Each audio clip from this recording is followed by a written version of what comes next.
Bienvenidos a nuestra tercera sesión en vivo del módulo 3 del MOOC, del masivo curso en línea sobre Don Quijote de la Mancha. El MOOC se llama Descubre Don Quijote de la Mancha, de la Universidad Francisco Marroquín en Guatemala. Estamos en vivo. Bienvenidos a todos. Primero, unos detalles. Quisiéramos agradecer a unos alumnos o señalar unos alumnos que se han certificado esta misma semana. Primero, Norma Miniti se certificó en el módulo 1, Germán Errazo Rodríguez se certificó en el módulo 1 también, Franz Meyerhofer se certificó en el módulo 2, y Ana Yancy Moreno Pelayo, que se certificó en el módulo 2 también. Felicitaciones a todos y gracias por participar. Como he dicho, bienvenidos a todos. Tenemos a unos conectados en YouTube. Por cierto, los comentarios, si estás en la página del curso, abajo, y si estás en YouTube, en la ventanilla a mi izquierda, a tu derecha. Vamos a saludar a unos ya conectados con YouTube. Ludwig Román, David Mérida de San Francisco, California, Rosario Larrazábal de México, Ludwig Román es de Brasilia, me acaban de informar, Iván Panzay de Guatemala, Carlos Molino de Guatemala, Erika García, no sabemos de dónde, y Lucía Espilari de Guatemala. Bienvenidos todos y esperamos que nos pongas unas buenas preguntas o comentarios. Hoy se trata del tercer módulo que empieza con el capítulo 29 y va hasta el final de la primera parte de la novela. O sea, la novela que se publicó en 1605. Y si tú de verdad has logrado terminar esa obra, ya has terminado uno de los mejores textos de literatura creativa en la historia de la humanidad, y has terminado con lo que es y se puede considerar una obra de arte en sí. La primera parte del Quijote de 1605, y es un verdadero logro. Empezando con el capítulo 29, voy a repasar brevemente en qué consiste el tercer módulo. Se continúa la conversación con Cardenio y Dorotea, y se monta digamos, el argumento en el trasfondo sobre la princesa de Micomicón, que, como nos vamos a acordar, busca la ayuda de Don Quijote para liberar a su reino en el Congo. Luego tenemos unas conversaciones entre Don Quijote y Sancho acerca de su embajada a ver a Dulcinea. Sancho se encuentra un poco presionado allí, tiene que ser muy ágil para evitar que Don Quijote se entere de que no ha ido.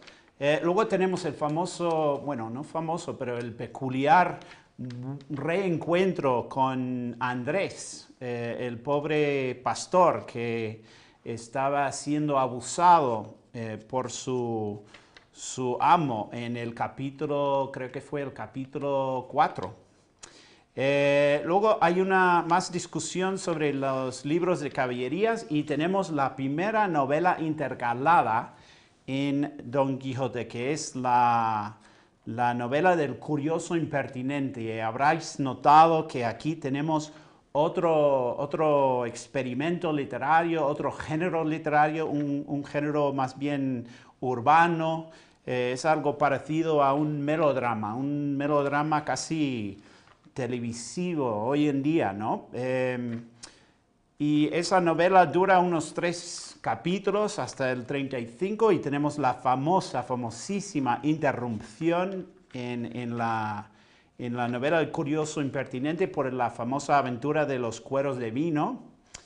Luego Don Quijote, bueno, hay más encuentros con los amantes de la Sierra Morena en la venta. Más conversación entre Don Quijote y Sancho. Y luego tenemos la llegada del cautivo, otro personaje con Zoraida, la princesa, digamos, de Argel. Luego tenemos el famoso discurso de Don Quijote, otro de sus discursos filosóficos sobre el contraste o la comparación, digamos, entre las armas y las letras. Luego la historia del cautivo, don Ruy Pérez de Viedma nos cuenta su historia.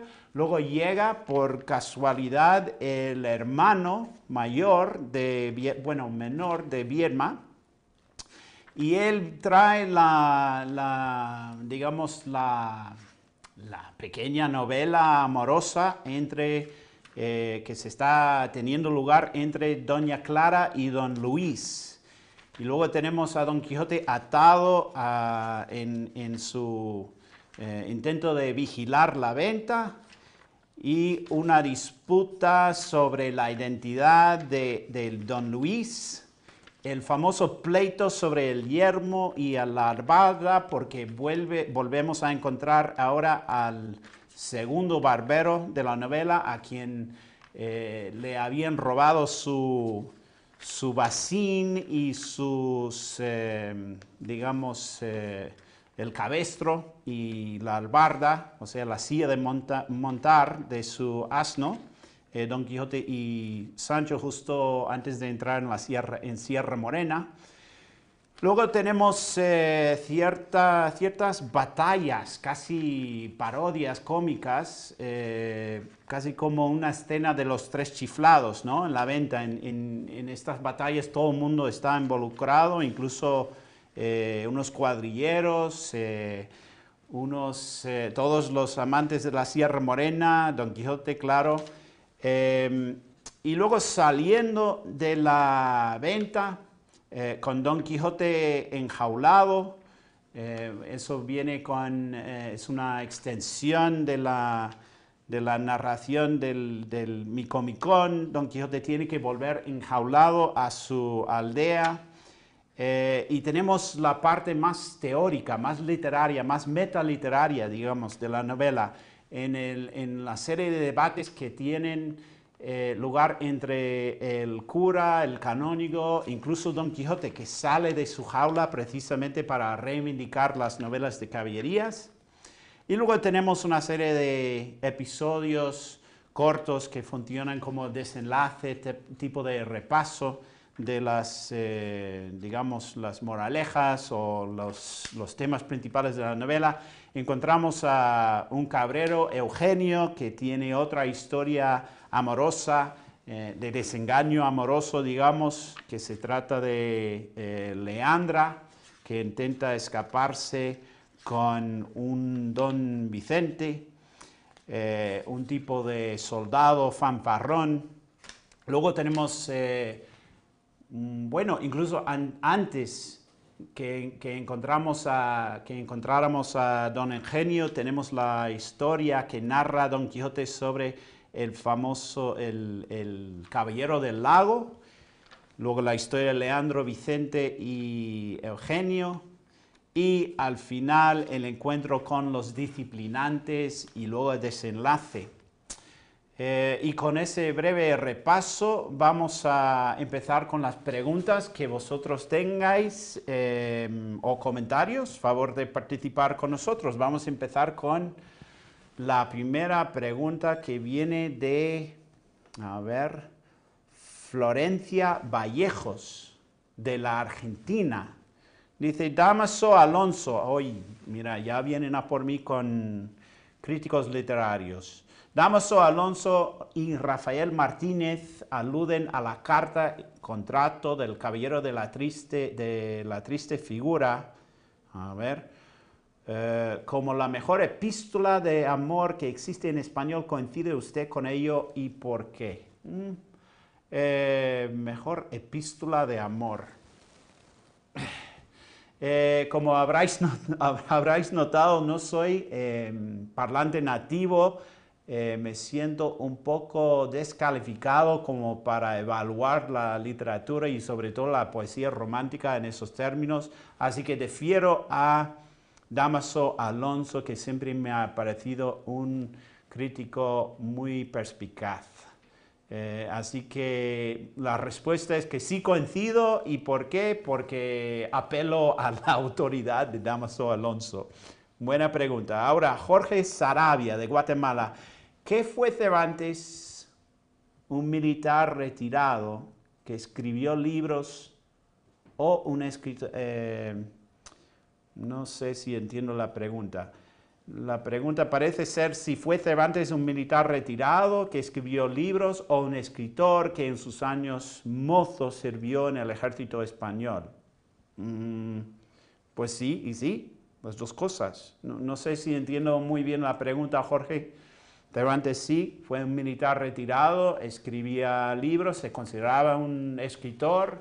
De hecho, tenemos el testimonio de uno de sus familiares diciendo que se consideraba escritor, novelista, y durante sus años mozos sirvió en el ejército español, sí, estuvo en la batalla de Lepanto de 1571, donde la flotilla cristiana frenó al imperio turco y su expansión en el Mediterráneo. Muchos lo consideran uno de los encuentros militares más importantes en la historia, sobre todo Cervantes. Vamos a continuar. Pregunta número 3 de José Luis Chapas Castillo, de Guatemala. ¿Qué influencia tuvo Cervantes a través de Don Quijote en las teorías filosóficas? Buenísima pregunta. No se suele considerar a España como país de filósofos. De hecho, uno de los fundadores del estudio de Cervantes moderno, digamos, Américo Castro, famosamente dijo que no fue filósofo Cervantes. En ese caso discrepo. Yo creo que sí hay grandes tendencias filosóficas y, de hecho, Cervantes se centra, muchos de sus textos literarios se centran en diálogos platónicos. La influencia de Platón, de Aristóteles, me parece contundente y obvia. Y en aquel entonces tenemos que recordar, en el Renacimiento todavía no tenemos la división moderna de los distintos campos de investigación. Ser un hombre intelectual en el Renacimiento significaba saber sobre muchísimos campos y no me parece muy arriesgado considerar a Cervantes como filósofo. Ahora, ¿qué influencia tuvo? Pues sobre todo Cervantes influyó en los filósofos alemanes románticos, digamos, del siglo XIX, principios del XX. Ortega y Gasset es un famoso filósofo, uno de los pocos famosos filósofos españoles, y escribió un libro muy famoso, Meditaciones sobre el Quijote, en el cual sí se puede ver gran influencia de Cervantes ahí. ¿Qué tipo de influencia? Bueno, influencia para los románticos alemanes. Cervantes y Don Quijote más que nada representa una figura que logra trascender su entorno, que lucha contra todas las fuerzas opresoras, digamos, de la sociedad, y en ese sentido se vuelve un tipo de ideal para los románticos que se huían de la modernidad, ¿no? Después de la Revolución Francesa había una contrarrevolución, digamos, romántica, en la cual los filósofos básicamente se desengañaron del todo con la modernidad, y Cervantes y Don Quijote más que nada sirve como figura de referencia muy profunda en ese proceso. Buenísima pregunta. Vamos a continuar. Otra pregunta, número 5 o 4, no me acuerdo dónde estamos. David Mérida, de San Francisco. A pesar de que Cervantes se mofó de la tiránica Inquisición, ¿hay algún dato que indique que tuvo problemas con la Inquisición? Problemas. No me acuerdo de ningún problema personal, pero también se cree que Cervantes solicitó, por ejemplo, una posición en el Nuevo Mundo. Quería cruzar el Atlántico. Y según los testimonios que tenemos, fue rechazada su solicitud con ciertas insinuaciones de que no le querían dar permiso a viajar al Nuevo Mundo porque tenía ascendencia judaica o conversa. También se ve claramente en el Quijote, como habrás notado aquí, una actitud muy crítica en contra de los valores y los procesos, más que nada, de la Inquisición. Creo, no me acuerdo exactamente quién, pero Cervantes testificó delante de no sé, de algunos oficiales a favor de un hombre que quería reunirse, quería volverse miembro de un tipo de cofradía religiosa en Sevilla, si no me equivoco, si me estoy acordando bien.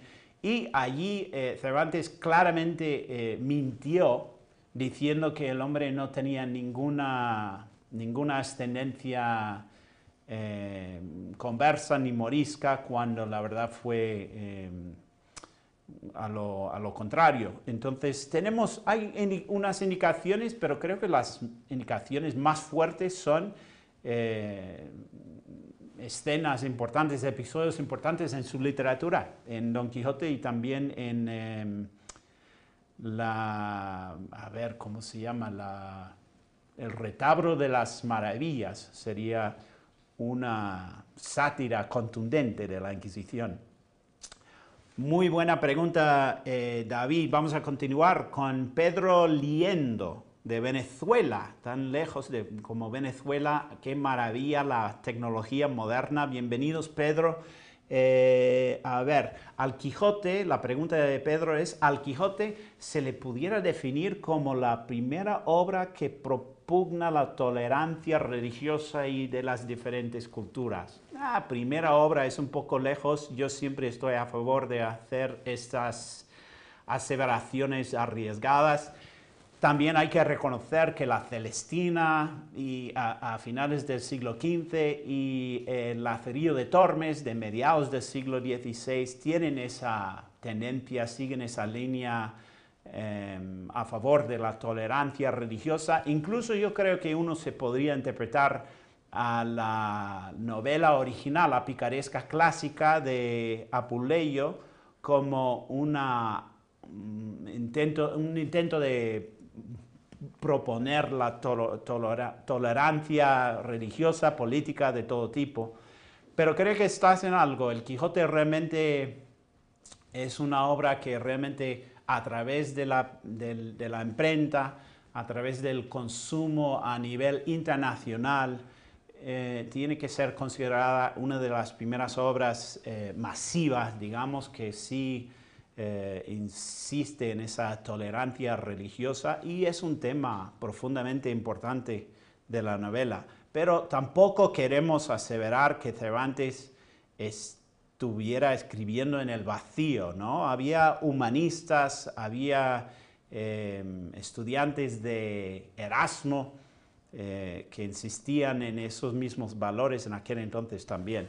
Buenísima pregunta, Pedro. Vamos a continuar. Pregunta número 6, creo, Lucía Espillari, de Guatemala. ¿Por qué se ha dicho que el capítulo 43 es invisible? Bueno, porque no hay indicación de ese capítulo en la edición original. No tenemos, o sea, el capítulo 22 y lo que hoy en día se llama el capítulo 23 van como textos, episodios juntos, sin indicación, sin rotura alguna. Hay muchos que creen que eso ha sido error. Yo tengo mis dudas al respecto. A ver, buenísima pregunta. Pregunta número 7, Rosario Larrazábal, de México. Pregunta, a mí me parece la expresión poética de Cervantes como una evocación del mester de juglaría. ¿Ok? ¿Usted qué opina? Mester de juglaría. Uf, es que hace tantos años. Mester de clerecía, mester de juglaría. Tiene un poco de todo, ¿no? Es capaz de poetizar como estas baladas o romances que suelen ser más populares, que supongo que es lo que quieres decir con mester de juglaría, pero también hay indicaciones de un tipo de una estética poética cortesana, donde hay esas contradicciones o pequeñas paradojas en ciertos poemas. Cultiva el soneto, como todos los poetas del Renacimiento. No sé si me atrevería a limitar a Cervantes a un solo tipo o sola estética poética, pero diciendo eso, obviamente hay que buscar fuentes por todas partes y se estaba montando ediciones de poesía popular y medieval en el siglo XVI, así que no veo por qué no intentar comparar la poesía de Cervantes, la producción poética de Cervantes con cualquier tradición o escuela de poetas. Sería interesante leer la comparación. Rosario, te toca señalarnos esa conexión, si puedes. Ok, vamos a continuar. Pregunta 8, Carlos de León Andrade de Guatemala. ¿Hasta qué punto lo morisco influenció a Cervantes para escribir o la manera de escribir el Quijote? Creo que la pregunta va hacia lo de la importancia del tema de la novela morisca. Bueno, eso está por todas partes. Yo creo que hemos venido señalando que, por ejemplo, la historia del cautivo tiene elementos de una novela morisca. A ver, primero igual deberíamos de definir nuestros términos. Al final de la novela de Montemayor, la Diana, había una edición, no me acuerdo exactamente qué años, pero finales del siglo XVI, que incluía el abencerraje.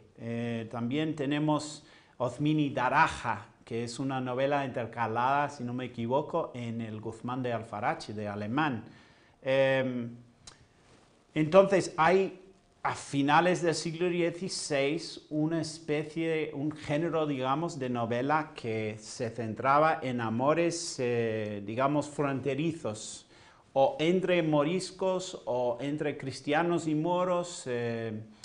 Bueno, se exploraba esa frontera medieval entre el mundo cristiano y el mundo musulmán en la península. Y hay un tipo de, los franceses lo llamarían rapprochement, un intento por parte de los intelectuales españoles, muchísimos de ellos, de suturar o soldar paces con el mundo musulmán. Claro, para aquel entonces, para finales del siglo XVI, España ya había reconquistado toda la península, había expulsado a muchos de los moros, y los que se quedaban, los descendientes de los moros originales, entre comillas, no hay originalidad en la península ibérica, eran los moriscos, los cristianos, los nuevos cristianos de ascendencia mora. Y a ver, ya los españoles no se sentían amenazados por los moros en aquel entonces. Entonces hay un sincero intento, creo yo, de explorar una posibilidad de establecer o cultivar respeto por el mundo moro en la literatura de aquel entonces. Entonces yo diría, Carlos, para resumir, que sí hay muchísima influencia de la novela morisca en el Quijote.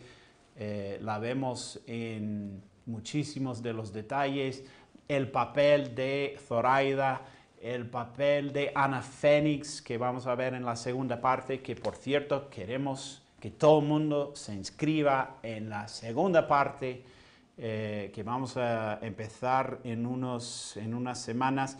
Y también queremos recordarles a todos buscar la certificación. Sería una pena hacer todo este trabajo, hacer los 3 módulos, leer casi 500 páginas de la mejor novela de todos los tiempos y no certificarse. Es cuestión de hacer unos pasos más, un examencito y solicitar certificación. Así que queremos recordaros todos a buscar esa certificación y también a recordarles a hacernos el favor de recomendarnos a vuestros colegas, familiares, amantes y enemigos también, que se inscriban en el curso, que se puede empezar en cualquier momento, en cualquier módulo, se puede hacer en inglés y también en español.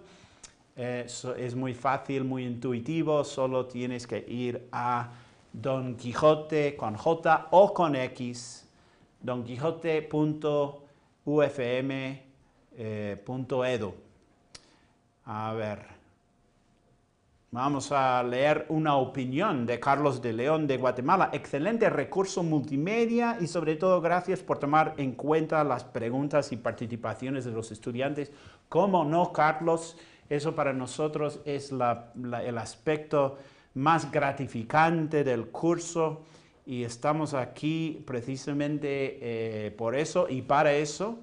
Y nos encanta y siempre yo, no puedo hablar por el resto del equipo, pero yo siempre salgo de estas sesiones en vivo habiendo aprendido algo muy importante a través de las preguntas y los comentarios de gente precisamente como tú, Carlos. Gracias por el piropo, nos lo llevamos. Vamos a continuar. Pregunta 9. José Luis Chapas Castillo, de Guatemala. ¿Qué influencia tuvo Cervantes a través de Don Quijote en las teorías filosóficas? Ya hemos leído esa pregunta y vamos a continuar. Pregunta 9. Bueno, estoy un poco perdido en cuanto a los números. Una pregunta de Stephanie Miranda, de El Salvador. ¿Cómo fue interpretado el Quijote en el tiempo de Cervantes? ¿Se tiene algún registro de ese hecho? Bueno, es buenísima la pregunta, Stephanie. Hay libros dedicados a precisamente ese tema. Se puede, por ejemplo, empezar precisamente con el mismísimo Quijote, con la novela que estamos leyendo. En la segunda parte vemos cómo reaccionaban algunos a la primera parte. Es un tema de discusión en los primeros capítulos. Evidentemente, Cervantes se queja en la segunda parte de la lectura superficial por parte de muchos de los lectores de aquel entonces, por su incapacidad de profundizar o de ver las intenciones morales, políticas, etc. Entonces, por una parte es un gran tema para investigar y hay gran debate sobre cómo fue aceptado el texto de Cervantes. Se supone que muchos lo interpretaron como un manual de burlas, al menos hasta finales del siglo XVIII, hasta los románticos, de quienes hablábamos antes, gracias a la pregunta de José Luis Chapas Castillo, sobre la influencia filosófica que tuvo el Quijote, hasta los románticos en el siglo XIX, en general, no es demasiado atrevido a aseverar que la mayoría de la gente interpretaba el Quijote como manual de burlas, como una serie de episodios chistosos, un tipo de, digamos, dibujo animado casi. Y yo diría que incluso hoy en día se sigue interpretando el Quijote como un texto muy ligero. Hay una escuela de interpretación que insiste, y esto en el siglo XX, pleno siglo XX, hay una reacción en contra de los románticos por parte de críticos como Eric Auerbach o Leo Spitzer, que insisten en que Cervantes no tuvo ninguna intención filosófica, social, no había una moraleja no había una crítica social, que es simplemente un libro de pasatiempos y diversión. Ya supongo que sabrás, Stephanie, qué creo yo al respecto. Yo creo que Cervantes escribía con ciertas intenciones muy graves. Pero buenísima la pregunta, ¿cómo fue interpretado el Quijote? Tenemos comentarios de Lope, por ejemplo. Tenemos cartas de la época. Yo diría que unos de los primeros lectores sofisticados del Quijote serían, yo contaría entre ellos a Juan de Mariana. Si lees el prólogo a su tratado sobre las monedas, se ve ahí un buen indicio de que Mariana leyó el Quijote. Y también Thomas Hobbes, el filósofo inglés, explícitamente alude al Quijote en su Leviatán, y también otro tratado sobre no me acuerdo exactamente, la conciencia humana o algo así. Entonces, allí hay mucho, yo creo que queda mucho por ver sobre ese tema, y sería muy lucrativo, al menos en términos intelectuales, seguir investigando. Gracias por la pregunta. Una pregunta más. Lucía Spilari de Guatemala nos pregunta cuáles son las características del petrarquismo. Hay preguntas aquí que van a por tesis doctorales. Lucía Spilari, me pregunto si no habrás considerado matricularte en el programa posgrado de la Universidad Francisco Marroquín. Ese es tema para toda una investigación. Se han escrito libros sobre el tema. En general, voy a intentar glosarlo. El petrarquismo se caracteriza por, claro, producción lírica, poemas, sonetos, liras. En el caso español, Garcilaso de la Vega, a principios del siglo XVI, es el gran importador, fundador, junto con Boscán, su colega.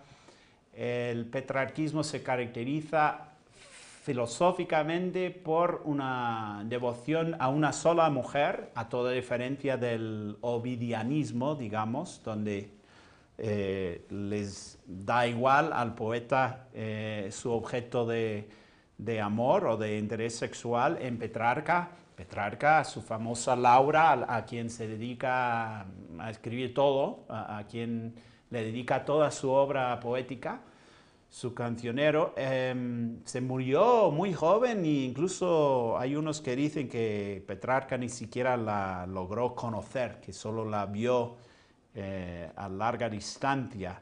Entonces el petrarquismo es un tipo de, digamos, anticipación del romanticismo decimonónico, esa obsesión por el amor. Se privilegia la producción estética dedicada al amor. El petrarquismo también tiene rasgos políticos. Como cualquier género literario, hay mucho allí, pero espero haber al menos señalado unos de los rasgos básicos del petrarquismo. El soneto sería el modo lírico preferido por encima de todos los demás por parte de los petrarquistas. Garcilaso tiene todo un ciclo, no es el primero, hay unos otros anteriores a Garcilaso, pero Garcilaso es el primer petrarquista importante, digamos, del siglo XVI. Y se ve a lo largo del Quijote la profunda presencia de Garcilaso, cita tras cita, alusión tras alusión a ese poeta. Pregunta número 11. Jorge Ignacio Vallejo, no sabemos de dónde es, pero aquí va su pregunta. ¿Puede explicar un poco sobre la manera no lineal de tratar el tiempo dentro de los episodios de la novela? Jorge Ignacio, otra pregunta a nivel doctorado. A ver, hay un profesor, Murillo, Andrés Murillo, que tiene un libro dedicado a la cuestión del tiempo en la novela. Lo que pasa es que he de admitir que hace años que no lo leo y no me acuerdo. Era muy joven en aquel entonces y creo que me lió bastante. Es un tema re complicado. Se confunde el tiempo, a veces se cree por casualidad o accidente por parte de Cervantes, a veces no. Por ejemplo, en la primera parte, hacia finales de la estancia allí en la venta, se nota unos problemas temporales importantes. Sancho se queja de no poder dormir y de repente están cenando una segunda vez, como si hubiera dos cenas y dos noches ahí sin realmente indicarlas de manera explícita. Yo creo que algo parecido a la reaparición de Andrés, Antonio, el misterioso capítulo 23 y el asno intermitente de Sancho. Cervantes nos está señalando algo, nos está indicando unos episodios problemáticos de su novela, pero eso es un tema para debatir. Al menos parece que pierde control del progreso del tiempo en la novela. Y también hay problemas en la segunda parte sobre cuántos meses llevan juntos. Y incluso para acabar, hay un debate interesante, un diálogo interesante entre Sancho y Don Quijote, en el que Sancho pide un salario conocido, o sea, quiere ser pagado como una persona, un empleado moderno. Y allí entre un debate sobre el tiempo, en el momento en el que Don Quijote por fin se pone de acuerdo con pagar a su escudero, le pregunta a Sancho por el tiempo que le debe y Sancho responde que ha estado con él en su servicio varios años y se acaba la discusión allí porque Don Quijote dice que eres un asno y un idiota y no entiendes nada. Entonces la cuestión del tiempo es interesante, también importante y en ciertos respectos parece ser una cuestión que Cervantes quiere que investiguemos. Siguiendo una pregunta de Pedro Liendo de Venezuela. En la escena de la quema de los libros de la biblioteca de Don Quijote, ¿podría interpretarse los libros, supongo, como las diferentes obras y tendencias literarias que influenciaron a Cervantes? Yo creo que sin duda. Cervantes nos está señalando toda un catálogo de textos pertenecientes al género de los libros o las novelas de caballerías, unos textos históricos incluso, pone su propio texto, la Galatea, allí. Sin duda, Cervantes nos está señalando textos que le fueron importantes, tanto en el sentido paródico, unos textos que realmente despreciaba y otros que realmente parece haber respetado mucho. Por ejemplo, se menciona a Ariosto, se menciona la Diana de Montemayor, se menciona la Huracana de Ercilla, y esos son textos muy importantes y muy útiles para entender a Don Quijote, así que yo creo que es muy importante no pasar por alto el contenido de la biblioteca de Don Quijote. Tenemos acá un comentario de Ludwig Román de Brasilia. Yo he leído la novela completa, pues muy bien, enhorabuena Ludwig, impresionante, pero al recibir el curso me doy cuenta de que se pasan algunos detalles que ayudan a comprender más el texto y el mensaje de Cervantes. Gracias, profesor. Pues muy amable, Ludwig, y espero que puedas volver a leer la novela. Yo la intento leer cada año y te aseguro que cada vez es diferente y cada vez es como caminar por una catedral gótica o un museo como el Louvre o el Museo del Prado o la Galería Nacional o el Hermitage, donde hay una obra, un Nietzsche, una maravilla escondida al otro lado de cada puerta y en cada episodio. Gracias, Ludwig, muy amable. Pregunta 13. Carla Lindvich. No sabemos de dónde. Carla dice, ¿qué metaobras relacionadas con el Quijote que lo analicen podría recomendar para complementar el análisis que se hace de la obra a través del curso? Metaobras. Como obras metaliterarias inspiradas en el Quijote, o estás preguntando por textos secundarios como interpretativos del Quijote. No sé exactamente. Obras metaliterarias, Niebla de Unamuno, El amigo manso de Galdós. A ver, otra pregunta de Carla, parece, o un comentario. No, estas son preguntas. ¿Hay recopilación de las cartas? ¿Están publicadas en algún libro? ¿Se pueden conseguir? No sé a qué cartas estás aludiendo, Carla. Esto es un problema de la tecnología. Te quiero entender, te quiero seguir, pero no puedo. No entiendo exactamente la pregunta. Vamos a continuar porque me confundes y como profesor y anfitrión no está bien que yo parezca confundido. Lo siento, Carla. Si puedes volverme a preguntar de manera que el gringo entienda, pues inténtalo de nuevo, por favor. Otra pregunta de Anderson Vázquez de Venezuela. ¿Cómo crees que ha influido la novela en tu vida? Demasiado personal, Anderson, no queremos ir allá. ¿Y qué es lo que más te gusta de ella? Eso es muy fácil. Me encanta el humor.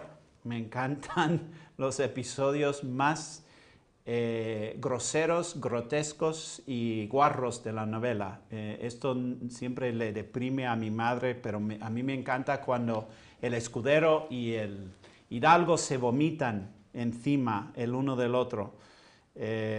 También me encanta en general la complejidad del texto. O sea, aquí hay intentos interpretativos o paródicos de parte de Cervantes de textos tan importantes en la vida como la Biblia, como la Política de Aristóteles, la República de Platón, el Infierno de Dante. Piensa en Don Quijote como tipo de emboteamiento, enardecimiento que nos da acceso a toda la antigüedad, toda la historia medieval, y eso es otro aspecto que a mí me engancha mucho. Buenísima pregunta. A mí, un comentario. A mí particularmente me parece súper divertida, disfruto cada momento. Bueno, eso es lo más importante. Anderson Vázquez, preguntaste cómo creo que me ha influenciado personalmente. Admito, confieso que la novela me ha ayudado a aguantar fases difíciles en la vida. Es un refugio de buen humor y de mucha, ¿cómo decirlo? Es un logro estético, es algo que es capaz de distraerme de todo y me encanta. De hecho, a veces muy tarde en la noche mis vecinos se quejan porque me río a carcajadas del Quijote. Comentario de Lucía Espillari de Guatemala.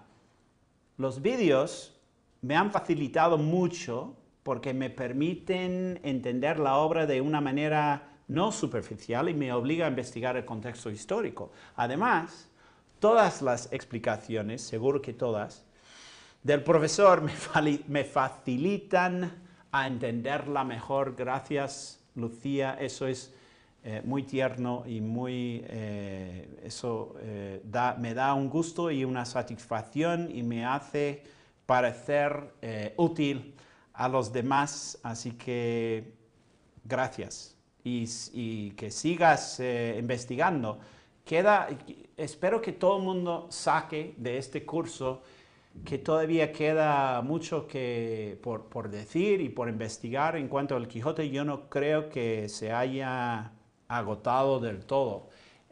Quisiera aprovechar este momento para recordaros a todos que solo tienes que ir a donquijote.ufm.edu para inscribirte y puedes enviar esa dirección a cualquier amigo, enemigo, amante, familiar, niño, abuelo, unos políticos. Todo el mundo podría beneficiarse, creo yo, de una lectura detallada, estudiosa del Quijote. Así que favor de compartir y inscribirse. Si no te has inscrito, pues muy fácil, todo intuitivo, donquijoteunapalabra.ufm.edu. Vamos a continuar con las preguntas. Pregunta, digamos, número 15, de Oscarín, de Chile. ¿Cómo visualiza Cervantes el capitalismo? Madre mía. Ok, hay libros enteros escritos sobre el tema. ¿Dónde empezar? Hay evidencia en la novela, es una visión, digamos, realista de cierta fase preindustrial del capitalismo burgués en el siglo XVI.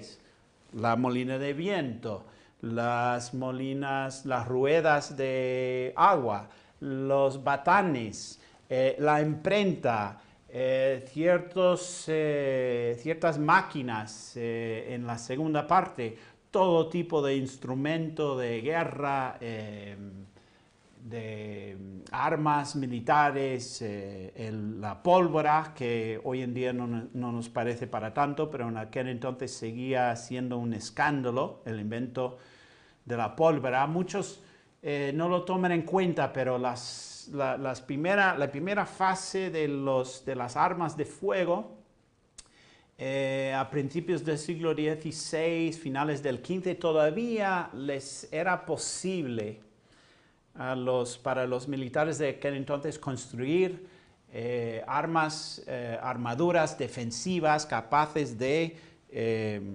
frenar las armas de fuego primitivas en aquel entonces. A lo largo del siglo XVI eso se acaba y lo que dice Don Quijote, creo, en varios momentos de la novela, acerca de que como la pólvora permitía a los vulgos a matar a los nobles, eso se vuelve en una realidad en el siglo XVI. Así que tenemos una visión de un mundo experimentado cambios radicales para aquel entonces. Sobre todo la imprenta, la publicación de libros es algo parecido, analógico a nuestra experiencia del Internet. La nueva tecnología provocaba ansiedad por parte de las autoridades. A ver, ¿cómo visualizaba,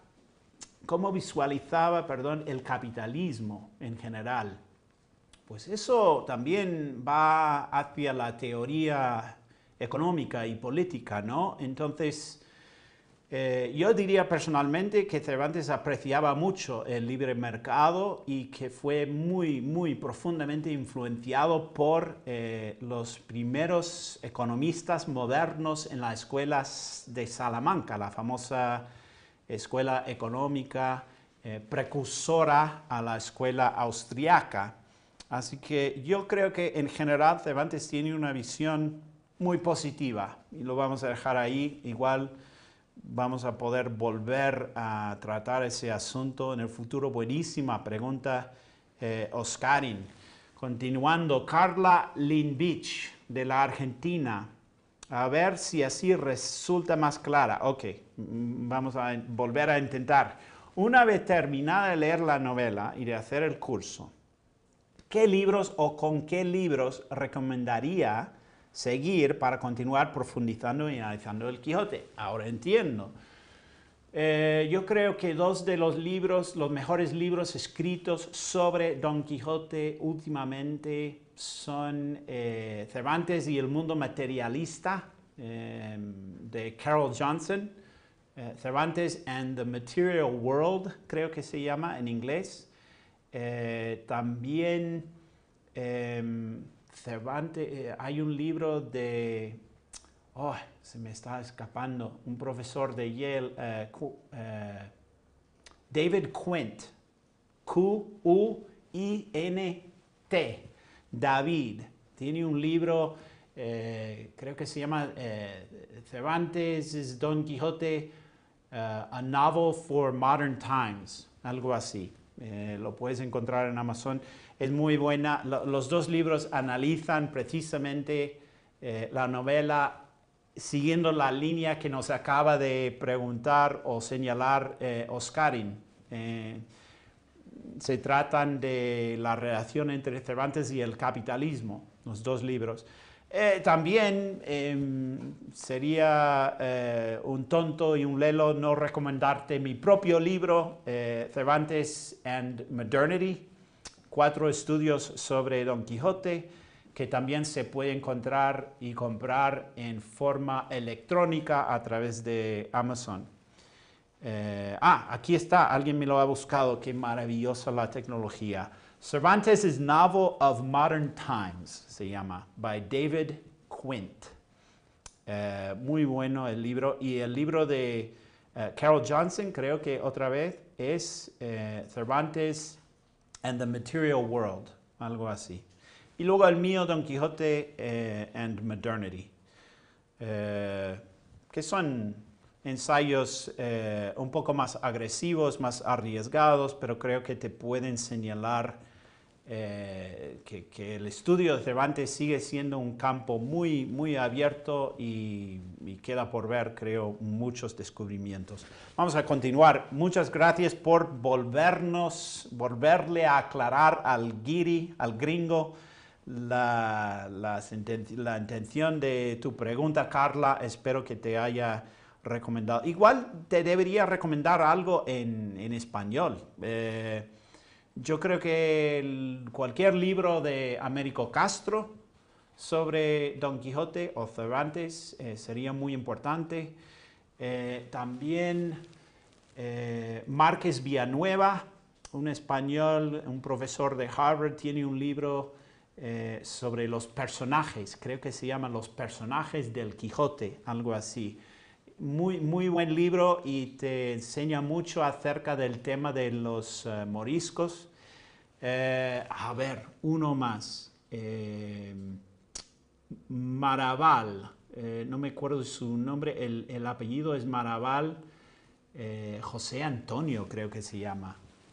Tiene un libro sobre la filosofía en el Quijote, se llama Utopía y Contra-Utopía, creo, en Don Quijote. Es una maravilla el libro, uno de los mejores libros y más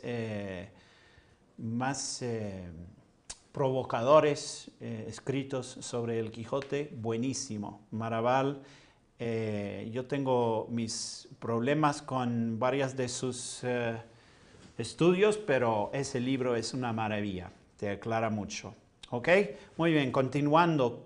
Carla Lynbich de la Argentina sobre el uso del tiempo. ¿Se puede decir que el Quijote se hace el loco, pero no está loco?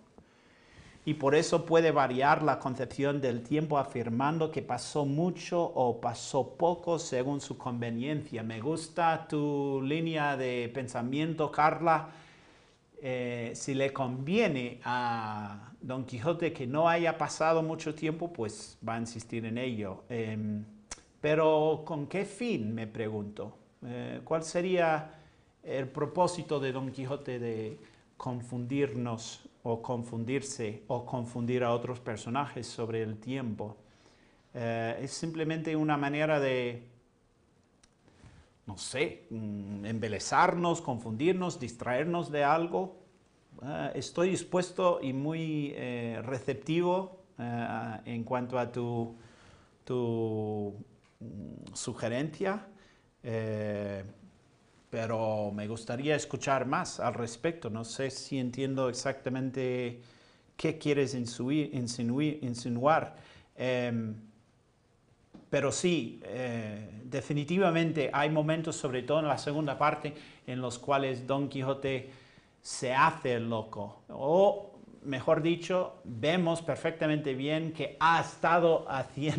se ha estado haciendo el loco y que no está del todo loco. Sobre todo, diría yo, cuando en la aventura de los rebuznos estamos adelantándonos demasiado, pero quiero que todo el mundo siga con la segunda parte. Pero hay un episodio en el que Don Quijote se revela muy, muy pragmático y muy dispuesto a no hacer nada loco para mantenerse vivo, ¿no? Y lo mismo durante el mantenimiento, por ejemplo, de Sancho. Don Quijote está loco, apela, alude a la presencia de fantasmas y dice que, mira, no pude entrar ahí para ponerte a salvo, pero es un poco conveniente, ¿no? Es un tipo de excusa para evitar tener que meterse en el conflicto de Sancho, así que creo que lo tienes perfectamente bien. Una pregunta más y luego vamos a concluir. Blanca Álvarez de Guatemala, en el contexto histórico, cuando Cervantes escribió Don Quijote de la Mancha, ¿qué acontecimientos o temas no incluye en la novela? ¿Qué no incluye en la novela? Eso me recuerda a un cuento de Borges en el cual describe los objetos que se encuentran en el armario del emperador de China, que incluyen unas playeras, unos pececillos y una pelota de tenis. ¿Qué no incluye? Incluye de todo. Don Quijote de la Mancha, Unamuno lo llamó la Biblia española. Es enorme, 1300 páginas. Mira esto. ¿Qué no podría contener todo esto? Es el equivalente a todas las tragedias de Shakespeare y la mitad de sus obras históricas, su teatro histórico. Así que me cuesta imaginar que algo que no se haya incluido en la novela. Pero buen intento, Blanca Álvarez. Me has dejado un poco anonadado. Ok, vamos a concluir. Gracias a todos por habernos acompañado en otro episodio, otra aventura en vivo. Y gracias sobre todo por vuestra paciencia con el gringo, que no todas las veces entiende la pregunta. Y gracias por los comentarios y los piropos. Y os queremos recordar ir por la certificación. Es un paso divertido y muy fácil y está bien tener cierta certificación, cierto indicio de tu control y esfuerzo en cuanto a consumir y estudiar y conocer los detalles de esta gran obra. Es una prueba de haber obtenido cierto nivel, cierta categoría cultural. Y os recordamos también inscribiros en donquijote.ufm.edu y favor de recomendarnos a todos tus amigos cualquier escuela, cualquier escuela secundaria, cualquier clase universitaria o grupo de lectores. Favor de contactar con nosotros, estamos siempre dispuestos a acomodaros. Y con eso vamos a decir buenas noches y que todo el mundo tenga una buena semana y seguir leyendo. Adiós, nos veremos aquí la próxima.